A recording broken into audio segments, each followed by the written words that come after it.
If our highest purpose in life as a human being is khilafa, is stewardship of the creation, then we should know that we don't deserve that role until we've purified ourselves and we've improved ourselves. And so al-Raghib al-Isfahani, then he moves into, here's the project of self-reform. Here's the project of developing the self. How are we going to do it? Right? We've just established the motivation as to why. What are the steps? How are we going to get there? And he gives three parables, and they're all interrelated and they're all sequential. So the first parable he gives is that of a boat. So imagine that you are on a boat, okay? Is it possible for a boat to stay absolutely still on the water? It's not really possible, especially if you don't have an anchor. It's going to drift this way, it's going to drift that way. The boat's in motion, okay? Everybody who exists in the world, they're on the boat, whether they know it or not. The boat's moving. Only a few people are aware of the fact that the boat is moving. And so they're making preparations for what's going to happen when we hit land. What do I need to do? What's the first thing I'm going to do when I hit land? Like, what needs to be taken care of?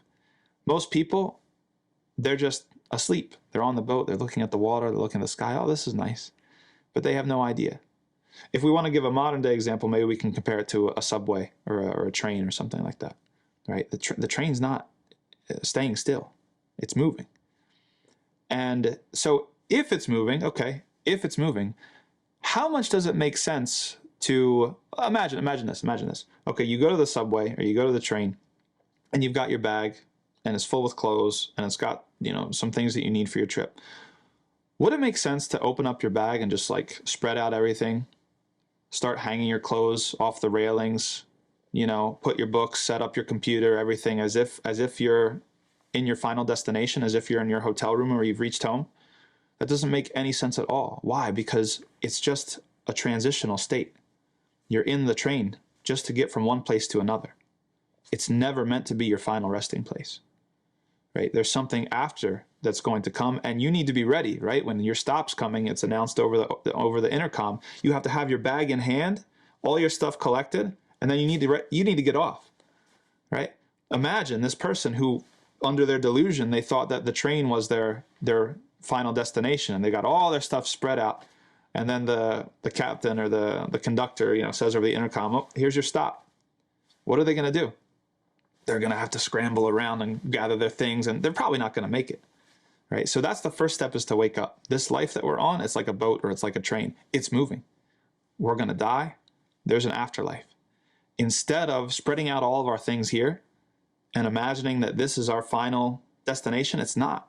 It's actually just a train car that's taking us to our final destination. And so we need to have our bags in hand, ready for the second when our time is up and the angel comes to take our soul, so that we're ready to step off that train to get to where we're finally going.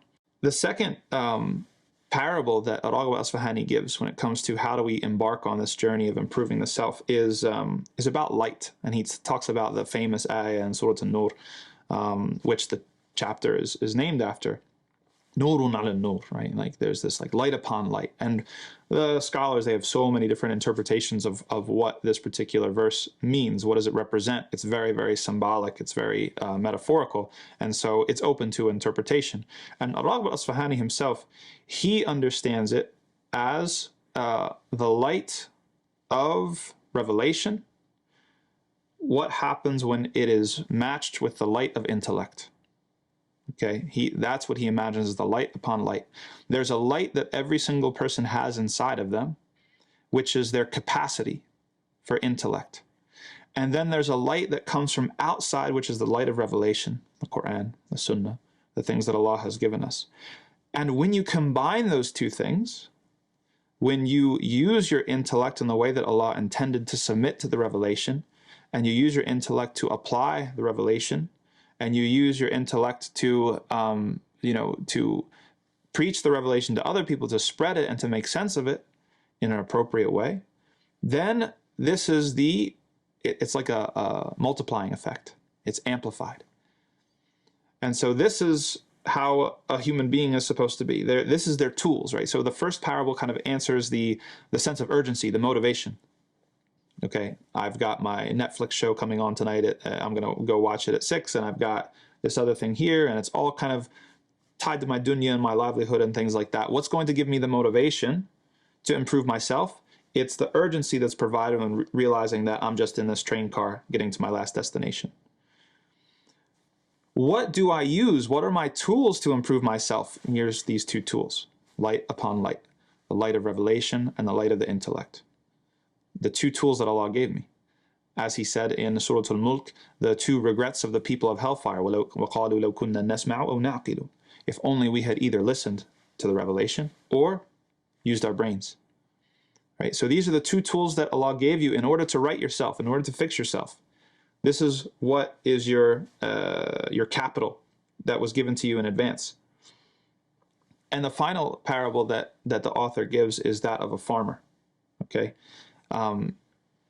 he compares the world to a field, and the plants are like your actions or your good deeds, right? So you're going to plant this seed, and then you're going to tend to it, and then you're not going to truly harvest it until your death. Okay, the moment of your death, that's the harvest.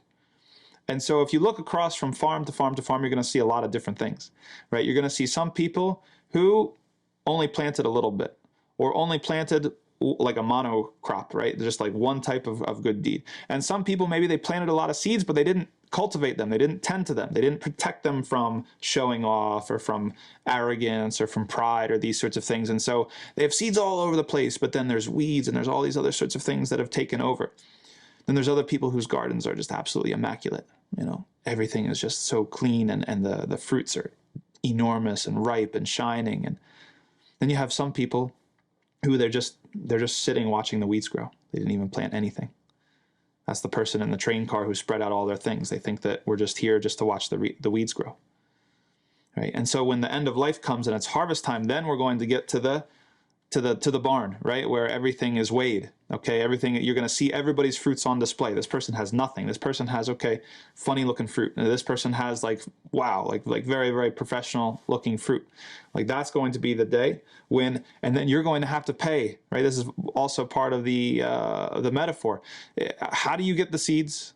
You have debts to pay, right? You got to pay back your creditors. You got to pay back the person who lent you the tools. You got to pay back for the seeds. You got to pay for the labor. You got to pay for all this stuff. And then you're going to find out what's left in your scale. Did you plant enough good deeds in order for you to pay back all your creditors and have something left over? Or did you waste your time? You wasted your tools. You wasted your energy. And you don't have anything. In fact, you're still in debt. So these three parables al-Raghib al-Isfahani gives us in order to show us the sequence. The first sequence for self-improvement is to wake up. That gives us the urgency. That gives us the motivation. The second is about guidance, right? And the tools, the innate tools and the external tools that Allah gave us to improve ourselves. Revelation, guidance, and intellect. And the third thing, the third parable is meant to draw our attention to action, right?